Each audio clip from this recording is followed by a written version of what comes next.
cuties, before we get started today, I just wanted to apologize for the extremely long vacation in the history vlogs, but they are back now. So you better get your pencils and papers ready, because this one is a doozy. Today we talk about the Nara period. The Nara period extended from 710 to 794 and is when the capital of Japan moved to Heijokyo, now modern-day Nara, by Empress Genmei. She was the fourth daughter of Emperor Tenji, and she ascended to the throne in 707 after Emperor Momu's death. She would reign for 8 years before abdicating the throne to her daughter, Empress Gensho, in 715. That was fairly uncommon to do, as male-only succession had been the norm. But because Japan did not want a 6-year-old running the country, Genmei got to take over, and we finally got to have some women in power for a short period of time. Unfortunately, it ends pretty quickly, but still. Even more unfortunately, while she remained Empress, Fujiwara no Fuhito, the leader of the Fujiwara clan and the most powerful courtier in the whole court, died, which opened up the opportunity for Prince Nagaya, a grandson of Tenmu, to seize that power and would later trigger a bunch of conflicts during the reign of Emperor Shomu.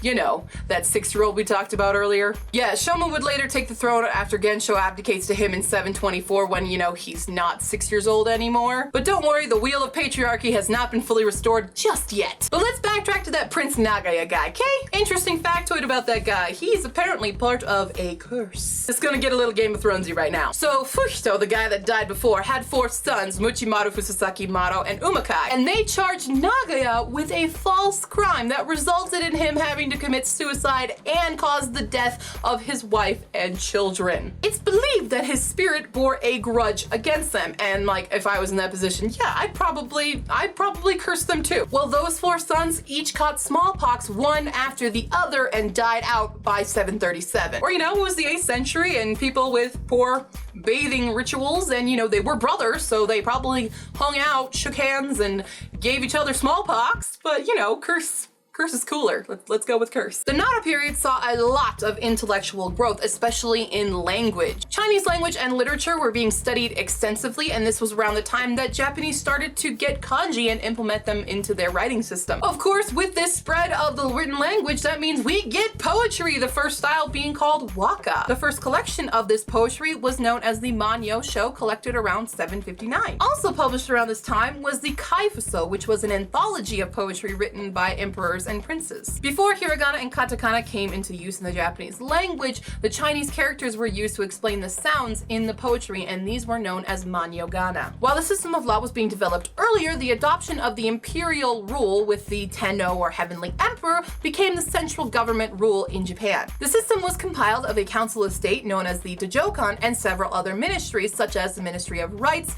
Personnel, Public Works, Revenue, Justice, and of course, war. We're gonna get a lot of war in the coming videos. Now, this government was heavily influenced by the Shinto religion and even had an office of deities, or jingikan, established to oversee official ceremonies. Someday we might delve into that jingikan, but right now let's just keep going. The imperial state expanded its borders throughout southern Kyushu and conquered the Ezo people of northern Honshu following a series of campaigns of the late 8th and early 9th century. Though borders expanded, commercial trade remained central to Nara, where coins were being minted and taxes were being collected more efficiently and routinely. Outside of Nara, however, problems started arising with people being unable to keep their land now that taxes were rising. Many of them had to go look for work elsewhere by being employed by private landowners or to become ronin, meaning wave people. You may have heard about ronin from the whole samurai thing, but we're not there yet. That's a different ronin, different kind of ronin. Same term, different time period. As you can guess, there was quite a bit of conflict between the imperial ruling family and other important court families who all wanted to be in control. This would end up causing a lot of financial strain on the government, which made them cut out the non-essentials. So it's basically like that episode of Parks and Rec, if you know what I mean. In 784, the capital moved to Nagaoka because the universal conscription had been pretty useless, and district heads had started forming their own private militia, which decentralized authority by 792. However, in 794, the capital moved once again about 6 kilometers north of Nara to Heiankyo, modern-day Kyoto, a name which literally translates to capital city. So, real creative, guys. Now, we mentioned there was a Shinto rule before, but as you can tell, that didn't really work out. And it was at this time that Buddhism actually became more prevalent with the no longer 6-year-old Emperor Shomu. During this time, Todaiji was built, and within it, the Buddha Dainichi. You know, that gigantic 16-meter gilt bronze statue of Buddha that sits within the oldest wooden structure in all of Japan that I visited that one time. Remember that? Yeah, that. Shomu was really into Buddhism, as you can see, and he declared himself the servant of the 3 treasures, not deathly hallows. Those treasures being the Buddha, the teachings of Buddhism, and the Buddhist community. Honestly, that just sounds like a line from Emperor's New Groove when it's translated into English. Now for the fun and chaotic part of the Nara period. Shomu had himself a daughter who took the throne in 749. She brought in many Buddhist priests into the court. However, she abdicated the throne in 758 to her cousin, Emperor Junin, on the advice of Fujiwara Nakamoto, son of Muchimato. You know, one of those curse victims. Why did she listen to him? Okay, so there's been these 2 rival clans, Fujiwara and Tachibana, and she somehow came to favor the Fujiwara clan.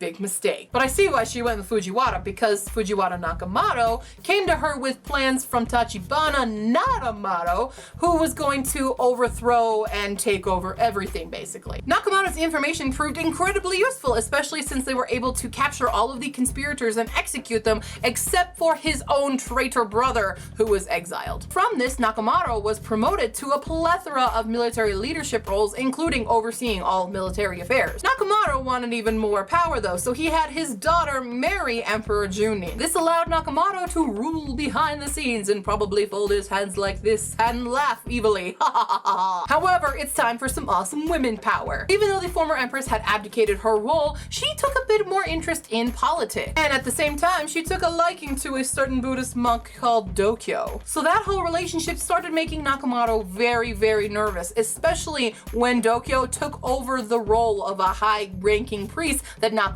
trusted, thus instigating the Fujiwara no Nakamoto rebellion. This coup d'etat would ultimately fail, as Empress Koken was not going to put up with any of this crap and mobilize her own army to block off all of the roads. See, Nakamoto had planned to go to the eastern provinces after stealing all of the signs of imperial authority, but, you know, army was there, so that didn't turn out well. So these armies engaged in battle, and during the archery battle, Nakamoto thought he had the upper hand, but then more army came, and he was obliterated. Nakamoto tried to escape with his family, but they were all caught and executed, and his head was brought back as a trophy to the capital. But no curse this time, only 1 curse per era, sorry. So Empress Koken now returned to the throne, this time as Empress Shotoku. Fun fact, she commissioned a million prayer charms known as the Hyakumanto Dorani, which some examples still exist today and are among the oldest printed works in the world. Now, it was believed that she wanted to marry Dokyo, but unfortunately she died in 770 before she could, and before she could even have any children,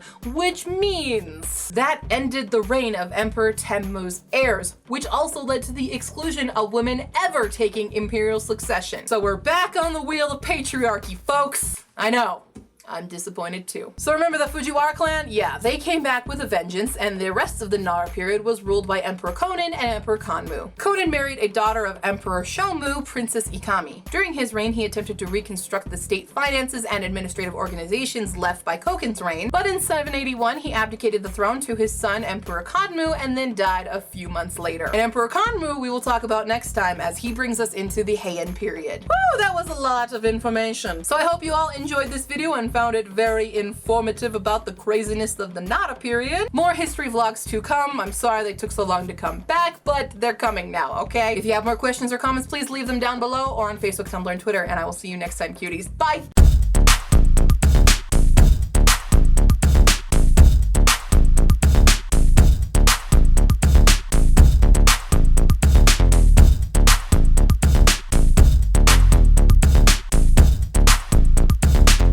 Going to be a lot of camera shifts in this video because my camera keeps overheating. Language came and blah blah blah blah. Rights, personnel, public works, revenue, justice, war.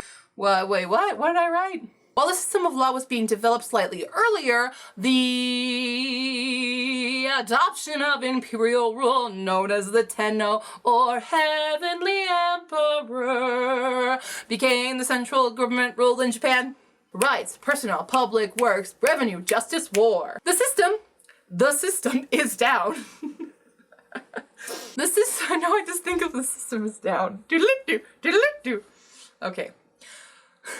Don't laugh about it, you idiot. Rights, personal public works, revenue, justice, war. Late 8th, early 9th. Late 8th, early 9th. Not the other way around. Late 8th, early 9th. About 6 miles, 6 kilometers. Whoa, we're not in America. Oh, came to flavor. She came to flavor him.